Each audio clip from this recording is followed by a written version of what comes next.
Bien, vamos a complementar entonces en el tema de límites reiterados algunos teoremas que es una generalización de los mismos teoremas que se ven en cálculo 1.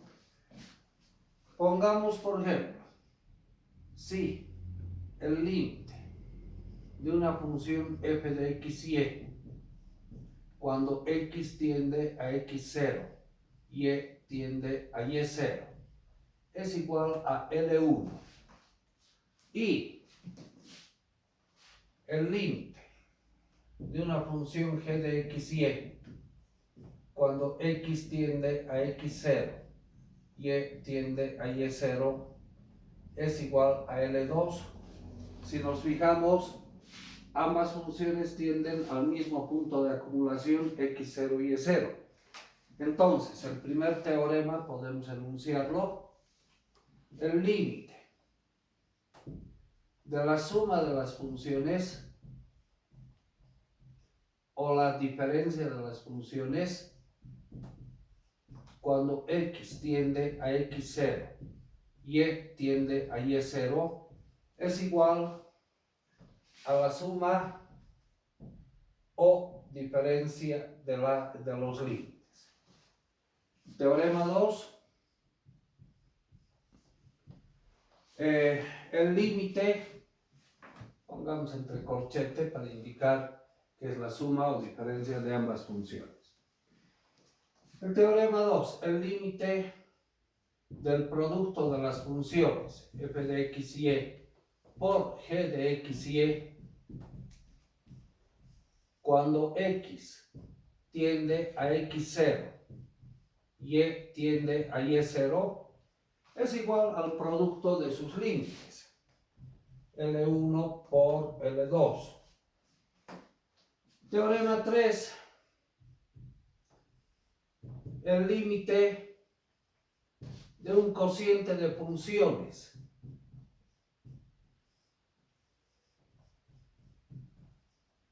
cuando x tiende a x0 y e tiende a y0 es igual al cociente de sus límites, L1 entre L2. Pero aquí con la única salvedad, excepto si L2 es igual a 0. En ese caso no se cumple el teorema. Y un cuarto teorema dice el límite de una función f de x y e cuando x tiende a x0 y e tiende a y0 es independiente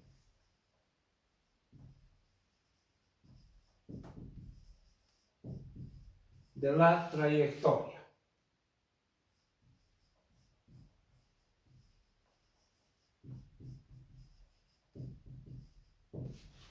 Esto, si recordamos un poquito en el gráfico que vimos en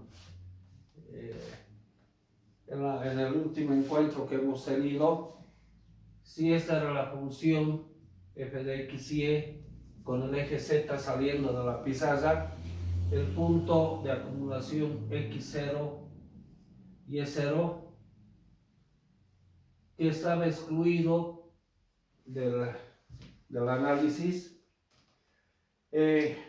tomábamos regiones rectangulares o circulares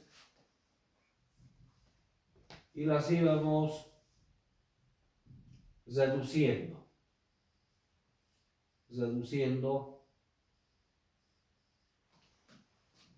Entonces, agarramos un punto de partida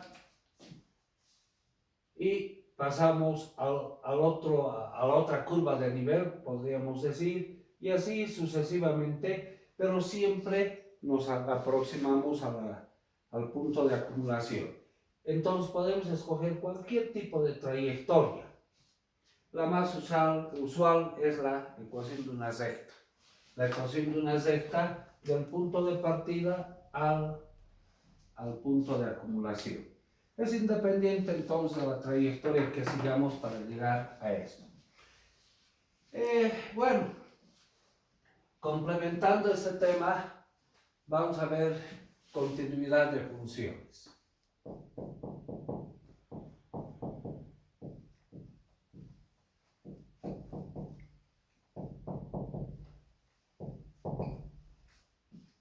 Diremos una función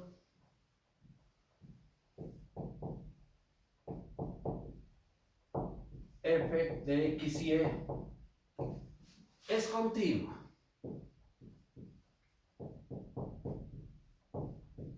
En un punto x0 y y0 si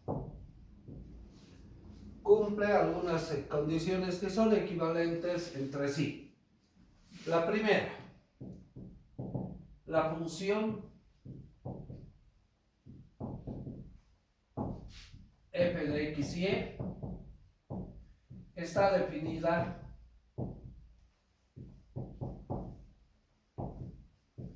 en x0 y y0. Es decir, la función pasa por el punto x0 y y0. Una condición equivalente a esta, podríamos decir, el límite de la función f de x y en el punto x0, cuando x tiende a x0, y tiende a y0, es L existe es el límite.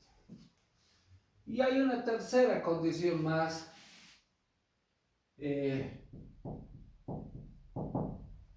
la función evaluada en ese punto es igual al valor de su límite. Las tres condiciones son equivalentes.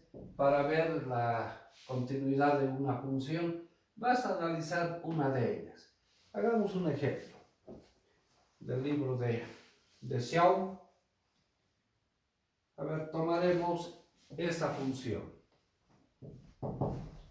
La función f de x y está definida como x sobre 3x más 5y. Analizar si esta función es continua en el punto 0, 0. En ese punto. O sea, cuando x vale 0 y y vale 0. ¿Qué sucede si desplazamos cuando x vale 0 y y vale 0? En el numerador vamos a tener 0, en el denominador 0. 0 sobre 0 es una indeterminación. Quiere decir la función no está definida en ese punto, ¿no es cierto? Entonces ahí a priori ya podríamos decir no es continuo. Analicemos si el límite existe. Bueno, el límite de la función f de x y cuando x tiende a 0, y tiende a 0. Esto es el límite de x sobre 3x más 5y. Cuando x tiende a 0, y tiende a 0. Hagamos el teorema 4 que hemos enunciado hace un momento. El límite es independiente de la trayectoria. Seleccionemos una trayectoria. La trayectoria más simple es la ecuación de una recta.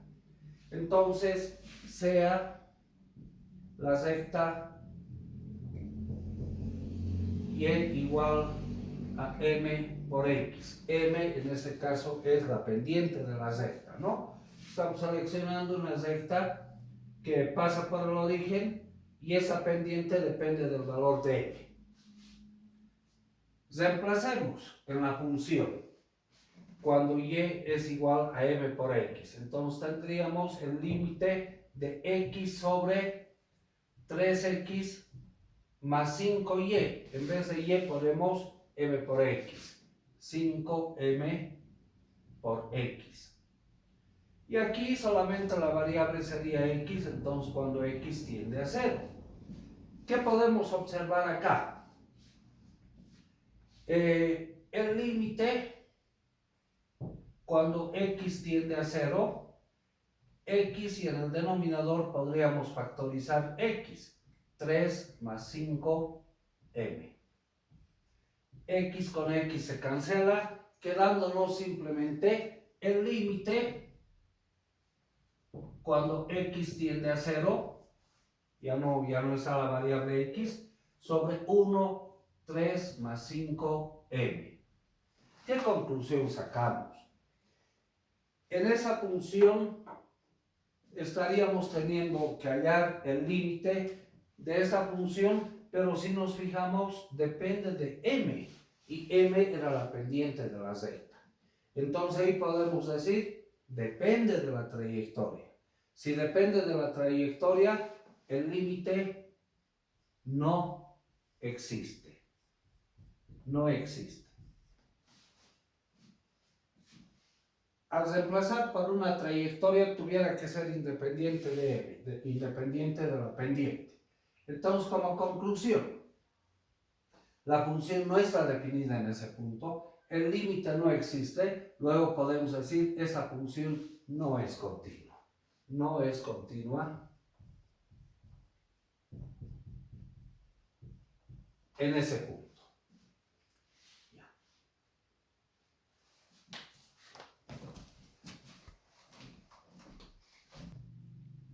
Bien, ahora me gustaría ver el tema de las derivadas parciales, que obviamente también es una generalización de lo que se hace en cálculo 1, derivadas de funciones de una sola variable.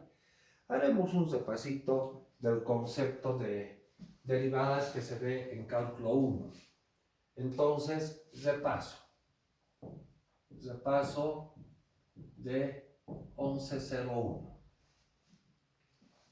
Tenemos una función y igual a f de x. En esa función x es la variable independiente y la variable dependiente. Si la dibujamos a mano alzada, bueno, cualquiera sea esta función, supongamos que sea esta, la función que estamos analizando, y igual a f de x. O sea, lo que vamos a recordar es el famoso teorema del valor medio, pero en su forma más sencilla de poder entender este teorema. Tomamos un punto de partida en la variable independiente, x, que tiene su correspondiente imagen f de x. Incrementamos la variable independiente, incrementamos en un delta x, o sea, x más delta x. Este nuevo punto también tiene su correspondiente imagen, que la podemos designar como f de x más delta x. Diremos de un punto P a un punto Q sobre nuestra gráfica. Bueno, esta distancia que hemos incrementado la variable independiente la estamos llamando delta x. Lo que quiere decir, estamos hablando del campo infinitesimal. Acá tenemos la distancia delta x, la distancia incremental en la variable independiente. En el eje de las abscisas también hay una distancia que la podemos llamar delta y. Esa delta y puede ser evaluada, cota superior menos cota inferior, o sea, f de x más delta x, menos f de x, ¿no es cierto? En el campo infinitesimal, la distancia entre los puntos P y Q, que está representada por la función real, la podemos aproximar por una línea recta. Y lo que hemos hecho es generar un triángulo rectángulo. Si a este ángulo lo llamamos ángulo alfa, entonces la tangente de alfa es cateto opuesto sobre cateto adyacente. En nuestro caso, delta y sobre delta x. Pero la recta que se está generando entre P y Q es una recta que corta en dos puntos, mínimo en dos puntos, a la función y igual a f de x. Entonces es una recta secante. Si vamos achicando este incremento de la variable independiente, el valor de delta x hasta que se confunda con el punto P, entonces lo que habremos logrado es ya no una recta secante, sino una recta que corta en un solo punto la función. Podríamos hacer un dibujo. Si esta es la función, el punto X, la recta ahora sería una recta tangente a ese punto en el punto P. Ya no sería una recta secante. Entonces, vamos achicando el incremento de la variable independiente. Pero delta y es esta diferencia de funciones. Entonces podríamos escribir la función f de x más delta x menos la función f de x sobre delta x. Pero hemos dicho que ese incremento de la función delta x lo vamos a hacer lo más pequeño posible.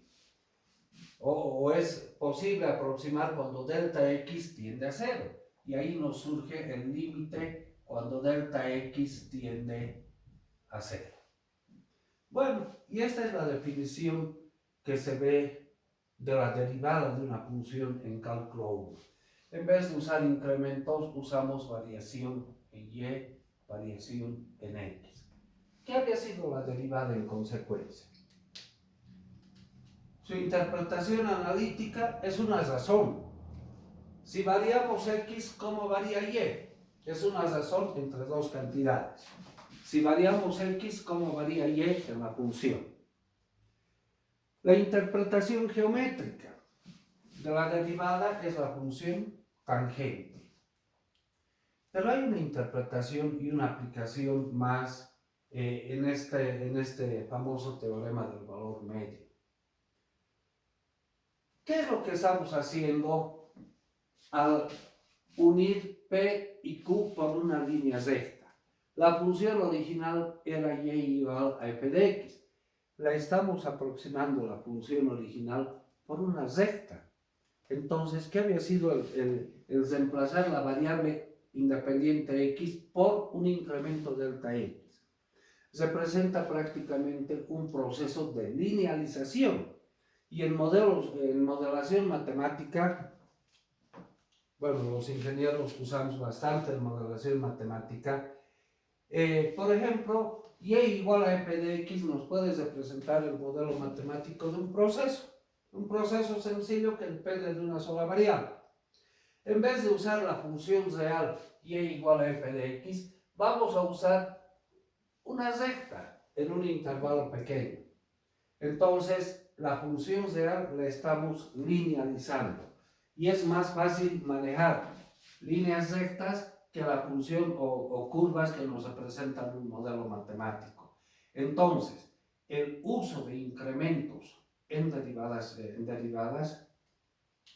tiene una aplicación bien importante que es el proceso de linealización de funciones que se presentan un determinado modelo matemático. Bueno, ese concepto vamos a usar para poder definir una derivada parcial.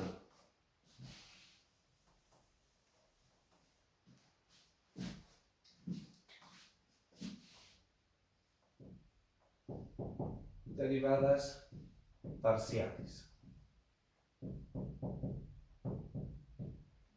Tomaremos una función que depende de dos variables independientes, sea la función f de x y y.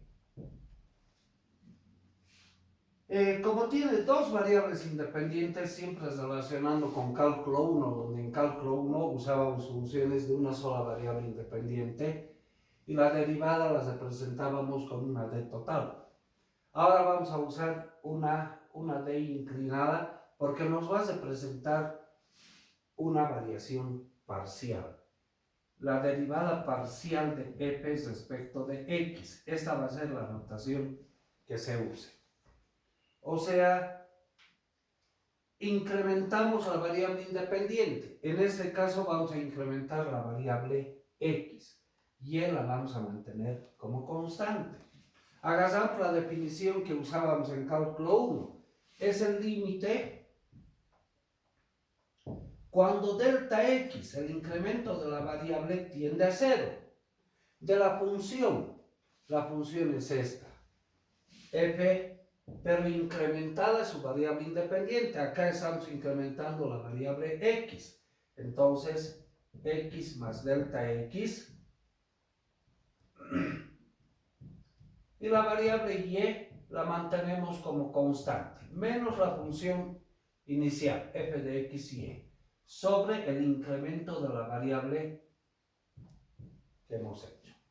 En este caso, lo que podemos analizar, si nos fijamos, la variable y la hemos mantenido como constante. No es constante, pero la consideramos como constante, o la mantenemos como constante a la variable y.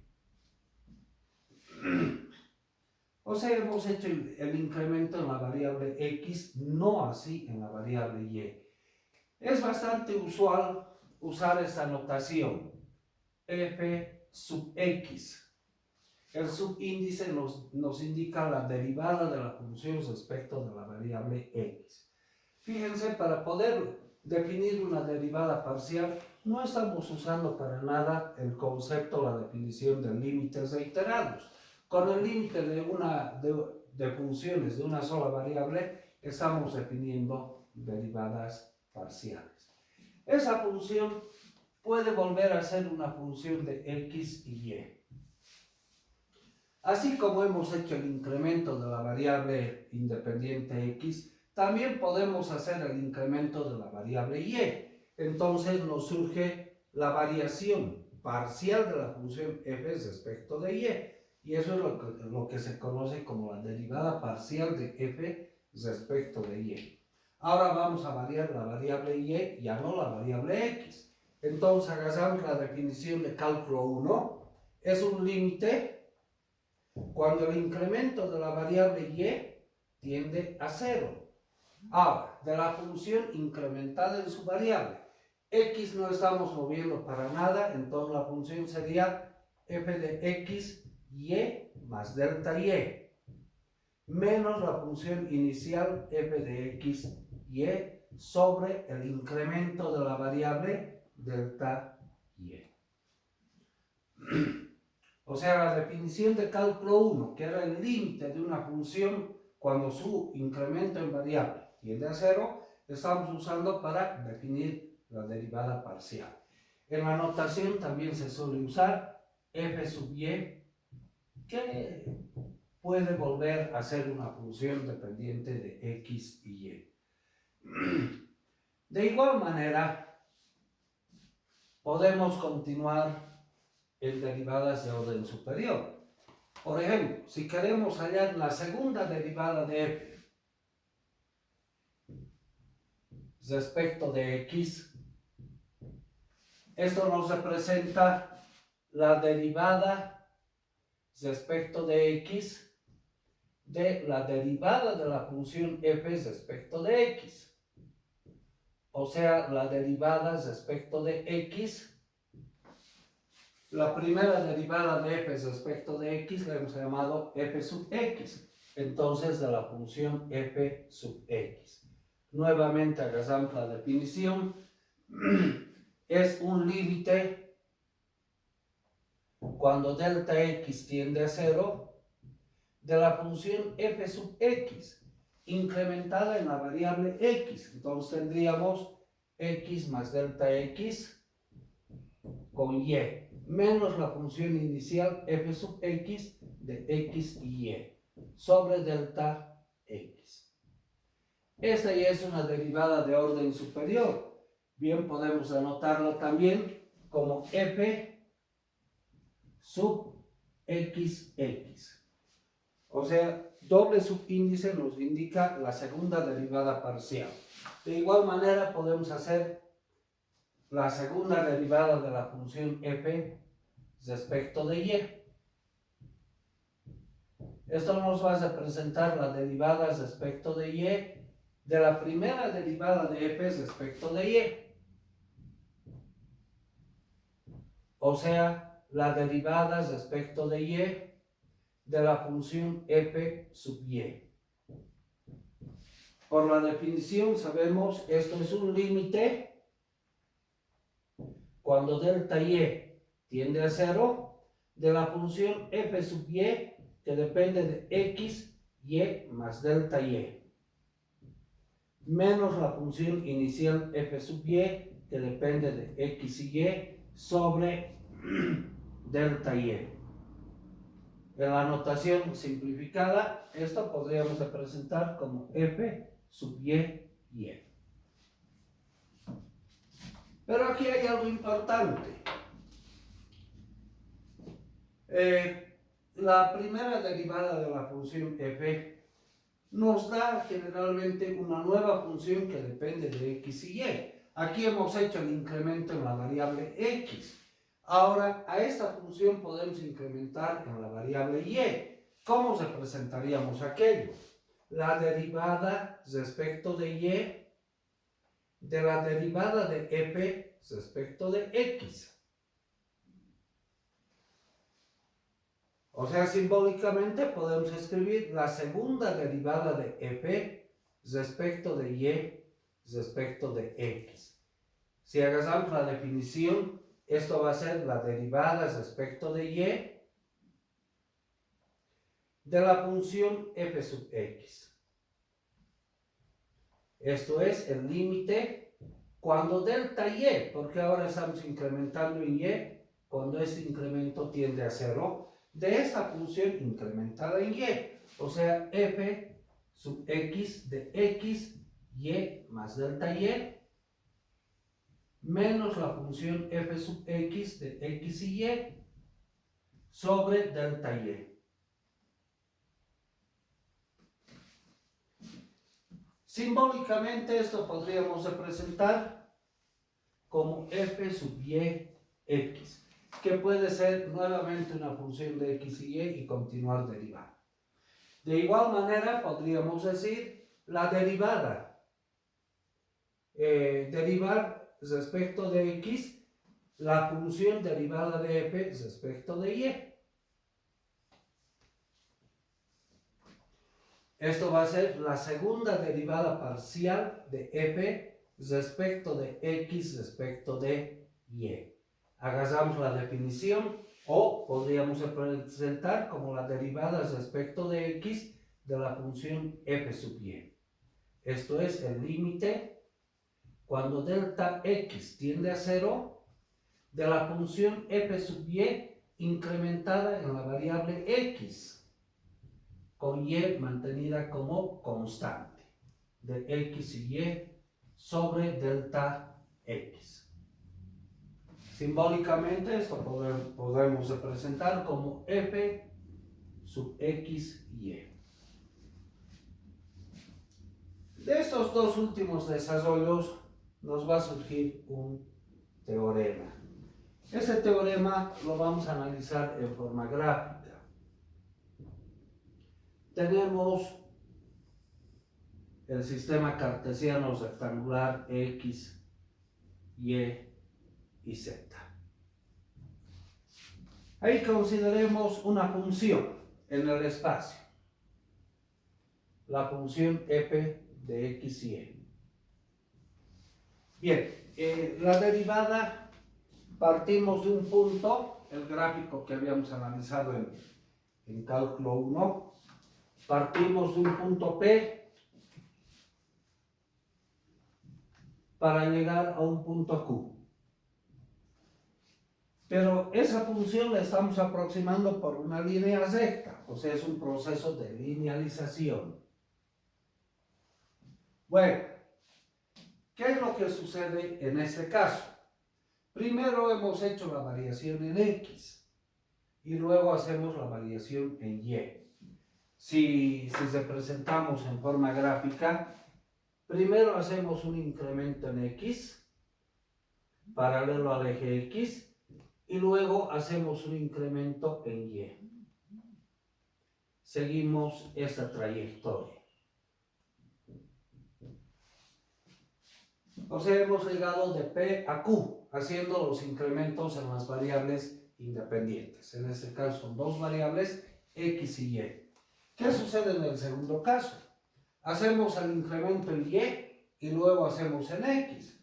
O sea, partimos de aquí, hacemos el incremento y luego el incremento en X. Estamos ligando en un caso de P a Q y en otro caso de Q a P. ¿Eso qué nos lleva a pensar? Que estas dos derivadas parciales son iguales. Estamos cubriendo o representando por una línea recta el mismo espacio en la función. Entonces el teorema nos dice la derivada parcial de una función respecto de x respecto de y es igual a la derivada de la función respecto de y respecto de x. Pero acá debemos hacer un hincapié. Esto se cumple sí o sí, sí y solo si la función es continua en ese intervalo. Si tiene una discontinuidad, el incremento en x puede dispararse en el incremento en y y ya no recoger la misma trayectoria. Entonces, si la función f de x y es continua. Caso contrario, no se cumple el teorema. Bien, mañana vamos a hacer algunos ejercicios del libro de Shaw. Entonces, por hoy, denme una estudiadita esa parte. Mañana vamos a ver cómo se aplica.